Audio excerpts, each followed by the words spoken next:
سیدہ عائشہ صدیقہ کہتی ہیں زمانہ سو جاتا اور میرے رسول مصلی بچھا کے کھڑے ہو جاتے. او یار کھیتی باڑی کر کے نہیں، محنت مزدوری کر کے نہیں. جناب عائشہ کہتی ہیں میں یہ بھی دیکھتی کہ حضور ایک آیت شروع کرتے تو ساری رات اسی کو پڑھتے، اور میری نظر جاتی تو قدم مبارک پہ ورم آ جاتا.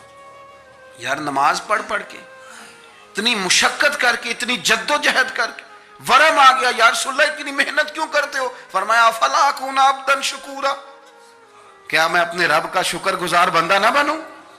صحابہ کا ذوق عبادتوں کا، ریاضتوں کا، تلاوتوں کا، طبیعت ہے ان کی.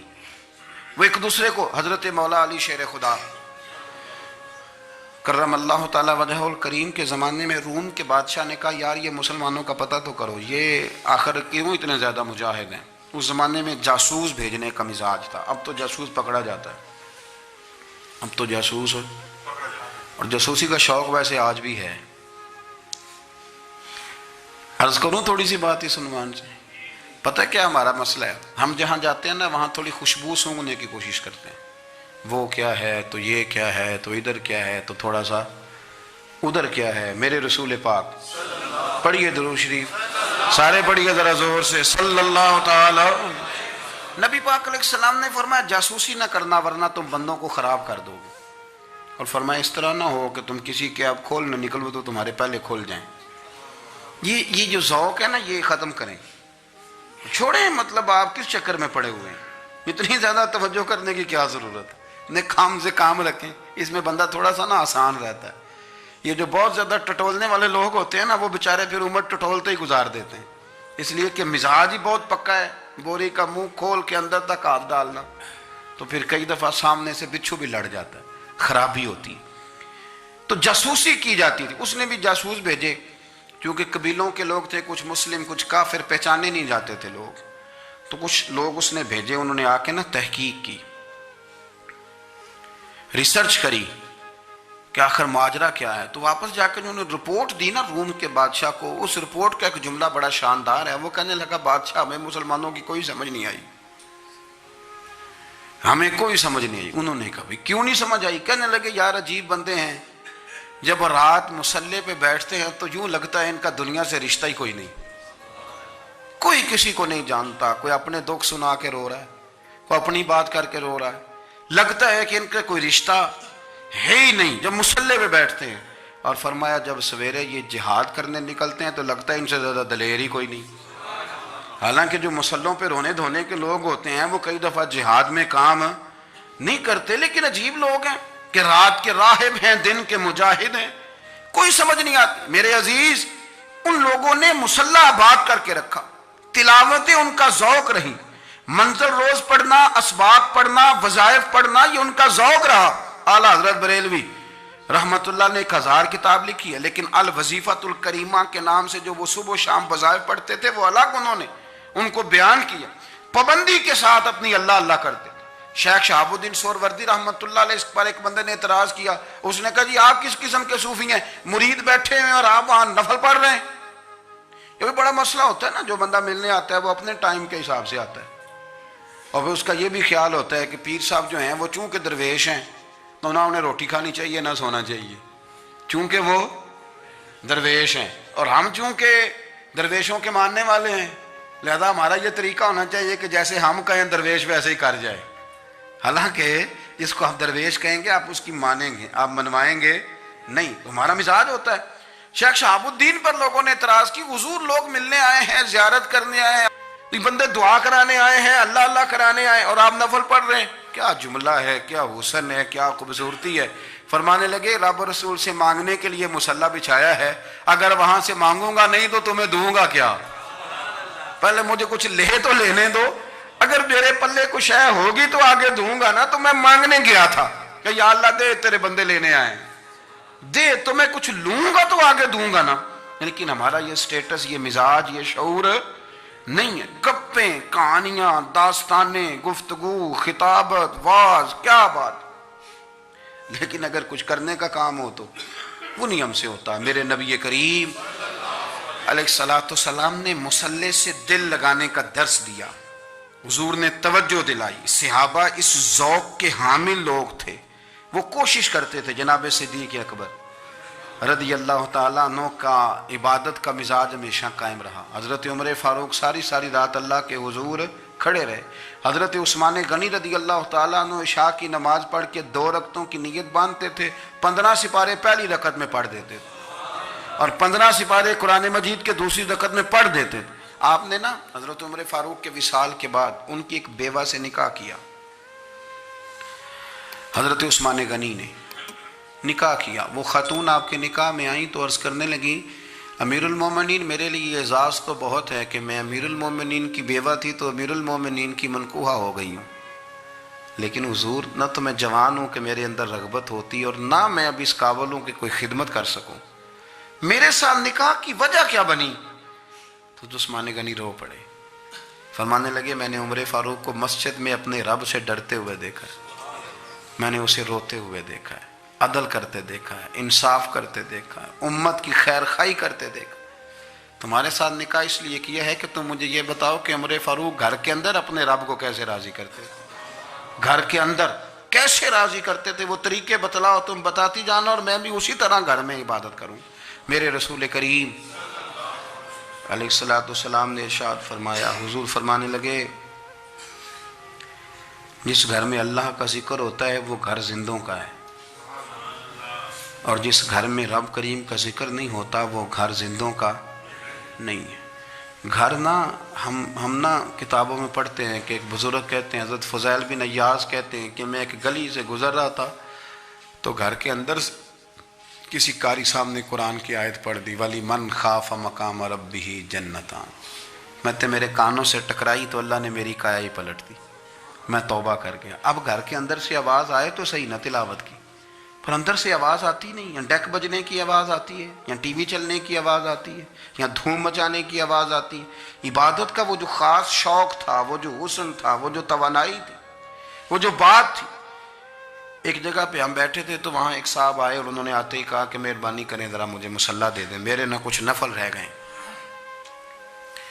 تو میں نے وضو کر لیا تو کوئی مصلی مل جائے, مصلی انہیں دے دیا گیا, وہ مصلی لے کے چلے گئے. تو پیچھے ایک صاحب نے تبصرہ کیا, کہنے کتنا ریاکار بندہ ہے, لوگوں کو دکھا رہا ہے کہ میں نفل پڑھتا ہوں, ہے کوئی بات کرنے والی. میں نے اسے کہا, میں نے کہا تو مہربانی کرنا اس طرح کی ریاکاری تو بھی کر, پکڑ مصلی اور جا تو بھی تھوڑی ریاکاری کر کے آ, اٹھ ذرا شکر کر, کوئی یہ ریاکار بھی ملا ہے, کوئی نفل پڑھ کے ریاکاری کر رہا ہے. اللہ کا میں کہتا ہوں کو پڑھے تو صحیح نہ, یار یہ کوئی دور ہے نفل پڑھنے کا, اس میں تو لوگوں کا مزاج ہی نہیں, طبیعت ہی نہیں. میں نے کہا چل مہربانی کر یہ لے مصلی اور تو بھی جا تھوڑی سی یا کر یا ریاکاری کرو تو صحیح نا, مزاج ہی نہیں, ذوق.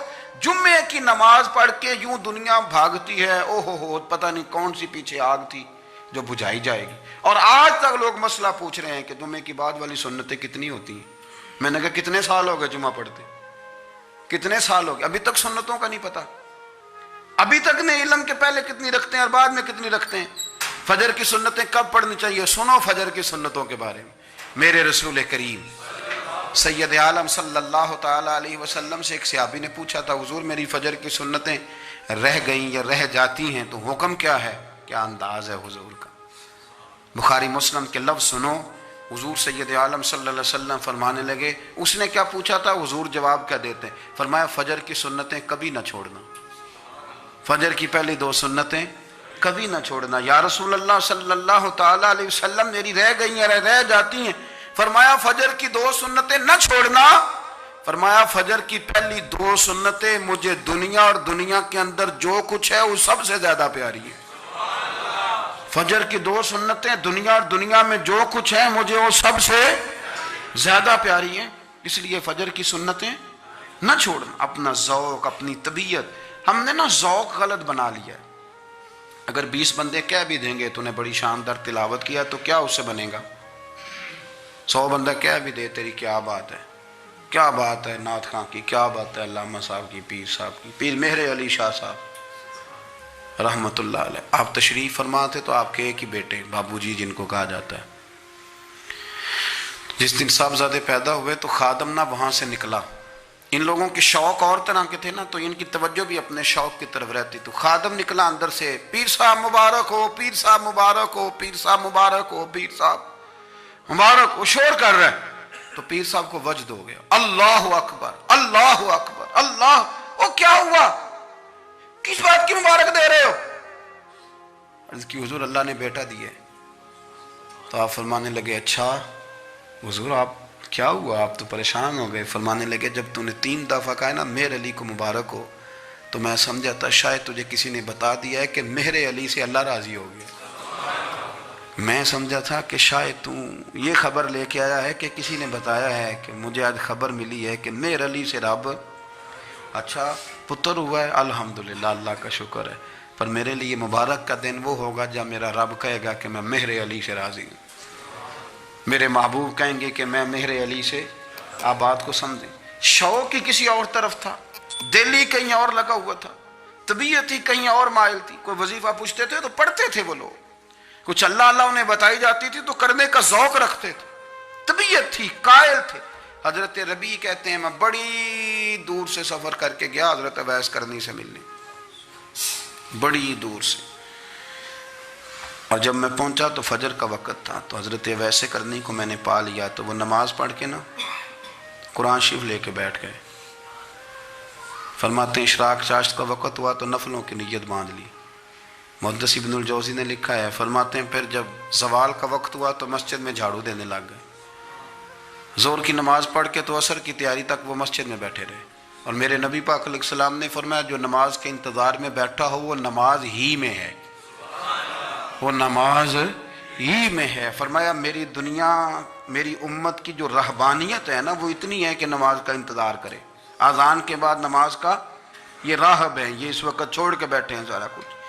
فرماتے ہیں عصر تک انہوں نے اللہ اللہ کی، پھر مغرب تک کی، عشاء کی نماز ہوئی تو نماز پڑھی تو وہ تھک گئے، اب مجھے وہ فارغ ہوں مصلی چھوڑے تو میں ملاقات کروں نا۔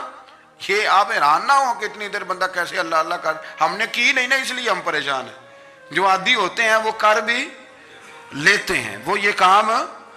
میری بات کی سمجھ آ رہی ہے؟ جب جاتے ہو کسی دفتر میں تو 8 گھنٹے کھڑے رہ لیتے ہو نا، مجبوری ہوتی ہے تو کھڑے رہا جا سکتا ہے۔ پاسپورٹ کے دفتر بولیے، امیگریشن کی لائنوں میں، اور میں نے تو امبیسیوں میں بندے 12 گھنٹے پہلے جا کے کھڑے دیکھے، رہ لیتے ہیں کھڑے۔ تو اگر ان کاموں کے لیے رہا جاتا ہے تو اللہ رسول کے لیے بھی کھڑے رہا جا سکتا ہے۔ تو فرمانے لگے کہ جب عشاء کی نماز کے بعد آخر انسان تھے، تھک گئے، نیند کا غلبہ ہوا تو تھوڑی ایسے آنکھ بند ہوئی تو کھلی تو رونے لگے۔ حضرت ویسے کرنی رو کے کہنے لگے مالک مجھے غافل تو نہ کر، ابھی میں نے کیا بھی کچھ نہیں، دن ختم ہو گیا، کوئی نفل نہیں، کوئی اللہ اللہ نہیں، اللہ مجھے غافل نہ کر، میری مدد فرما۔ فرماتے ہیں جب وہ روئے تو میرے ساتھ جو شخص تھا میں نے کہا اٹھو چلیں، کہنے لگا حضور ملنا نہیں، فرمایا جو میں لینے آیا تھا وہ مجھے مل گیا ہے، جو میں ان سے سیکھنے آیا تھا وہ مجھے نصیب ہو گیا، اب اور میں نے کیا لینا، ختم ہو گئی بات، اٹھو چلیں۔ اللہ کے بندوں نے حضرت ربیعہ بن کعب اسلمی رضی اللہ تعالیٰ عنہ فرماتے ہیں، کہتے ہیں جب بنو قریظہ اور بنو نذیر یہودیوں کے ساتھ حضور علیہ السلام نے جنگ کا اعلان فرمایا تو وہ دشمن ہو گئے، ہمیں خطرہ تھا کہ وہ رات کو کہیں محبوب کو تکلیف نہ دیں، تو کچھ لوگ نا تلواریں لے کے نبی پاک کے دروازے پہ پہرے داری کرتے تھے۔ گن مین رکھنا حرام نہیں، اگر کسی کو واقعی خطرہ ہو تو اس کے لیے سنت بھی ہے۔ حضرت علی المرتضیٰ تلوار لے کے حضور کے گھر کا پہرا دیتے تھے۔ حضرت ربیعہ بن کعب اسلمی رضی اللہ تعالیٰ عنہ فرماتے ہیں کہ رات میری ڈیوٹی تھی کہ میں حضور کے گھر کا پہرا دوں گا، تو فرماتے ہیں میں باہر سن رہا تھا، ساری رات ہی میرے نبی پاک نے اللہ کی تسبیح پڑھی، ساری رات، کبھی تسبیح، کبھی تحلیل، کبھی تحمید، کبھی تکبیر، ساری رات۔ فرماتے ہیں ساری رات حضور پڑھتے رہے اور ساری رات ہی میں سنتا رہا، مجھے اونگ آ گئی، میری آنکھ لگ گئی، حضور ابھی پڑھ رہے تھے، میں تھک کے سو گیا، اور فرماتے ہیں جب میری آنکھ دوبارہ سے کھلی تو میرے کانوں میں پھر کوئی چیز گونجی تو میں نے کان لگایا تو میرے حبیب ابھی بھی اللہ کو یاد کر رہے، ساری رات حضور رب کی عبادت کرتے۔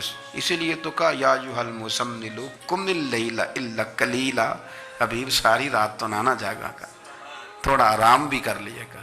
میرے بھائی اپنا مصلی، اپنی عبادات، اپنے وظائف، اللہ اللہ جو آپ نے کسی سے سیکھی ہے اس کو کبھی کمزور نہ ہونے دیں۔ شجرہ شریف جو کسی بزرگ سے آپ لے لیتے ہیں تو کیا رسم ہے کوئی؟ اس پہ کچھ لکھا ہوتا ہے، وہ پڑھنے کے لیے دیا جاتا ہے، اس پہ لکھا ہوتا ہے کہ یہ اللہ اللہ آپ نے کرنی ہے۔ ساری زندگی کسی اسکول میں داخل ہو گئے اور وہاں جا کے آپ نصاب ہی نہ پڑھیں، کتاب ہی نہ کھولیں تو پاس ہو جائیں گے؟ وہ کہتے ہیں میں 20 سال جاتا رہا ملا کچھ نہیں. تو آپ نے لیا کیا ہے؟ ایک اتنی سی کتاب تھی، اس کو تو کھول کے آپ دیکھ نہیں سکے، اس کے وظائف تک تو رسائی نہ ہوئی. اس لیے کہ اللہ اللہ کرنا مشکل ہے اور تصویر کھنچانا یہ آسان کام ہے. تو جو آسان ہے اس طرف ہماری توجہ لگی رہتی ہے اور جو مشکل ہے اس طرف ہم ذوق پیدا نہیں کرتے. یا ایھا الناس اعبدوا ربکم الذی خلقکم والذین من قبلکم لعلکم تتقون. اے لوگوں اس رب کی عبادت کرو جس نے تمہیں پیدا کیا اور تم سے پہلوں کو پیدا کیا، اس لیے عبادت کرو کہ تم پرہیزگار ہو جاؤ گے. مالک سمجھنے کی توفیق عطا فرمائے. السلام علیکم ورحمۃ اللہ وبرکاتہ. یہ حدیث سنیں جس سے آپ کے علم میں اضافہ ہوگا، اور اس حدیث کو سننے سے آپ کی زندگی بھی بدل سکتی ہے. شہداء 5 قسم کے ہوتے ہیں: طاعون میں مرنے والے، پیٹ کے عارضے میں مرنے والے، اور ڈوب کر مرنے والے، اور جو دیوار وغیرہ کسی بھی چیز سے دب کر مر جائیں، اور خدا کے راستے میں شہید ہونے والے. اور آپ نے فرمایا کہ اگر لوگوں کو معلوم ہو جائے کہ اذان دینے اور پہلی صف میں شریک ہونے کا ثواب کتنا ہے، اور پھر اس کے سوا کوئی چارہ نہ ہو کہ قرآن ڈالا جائے، تو لوگ ان کے لیے قرآن ہی ڈالا کریں. نبی کریم صلی اللہ علیہ وآلہ وسلم نے فرمایا کہ جو شخص میری حدیث کو سنے، اس پر عمل کرے اور دوسروں تک پہنچائے، اللہ اس کے چہرے کو روشن رکھے.